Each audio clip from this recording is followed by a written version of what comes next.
अभी मरियम नवाज साहिबा का खिताब जो है वो ख़त्म हुआ। पहली बात तो यह है कि आज जितने लोग थे तो मुझे लगता है कि देगें काफ़ी जो हैं वो बच गई होंगी। तो अब जब वो गाड़ी पे वापस जाएंगी तो एक तो पहला मशवरा मेरा ये है कि जो बच गई हैं देगें वो साथ ले जाएं।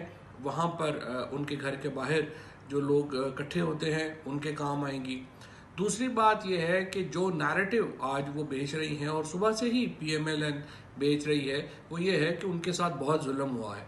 हकीकत यह है कि जुल्म पाकिस्तान के लोगों के साथ हुआ है, जिनके अरबा रुपए मरियम नवाज उनके भाइयों ने अपने वालिद की मदद से चुराए और पाकिस्तान से बाहर ले गए। अगर इस जुर्म की अदालत मुकदमा सुने, जेआईटी तहकीकात करे तो ये बहुत जुल्म की बात है।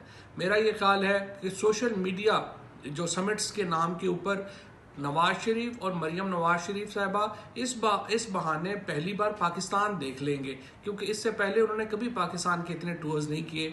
उनकी सियासत ख़त्म हो गई है, लेकिन अब उनका दौर टूरिज़्म का शुरू हो गया है। मुझे उम्मीद है कि इस टूर के बाद वो पाकिस्तान के टूरिज़्म पर किताबें लिखने को उनको मौका मिलेगा तन्हाई में, और वो आराम से पाकिस्तान की इस ज़मीन में खिदमत करना चाहें तो ज़रूर करें।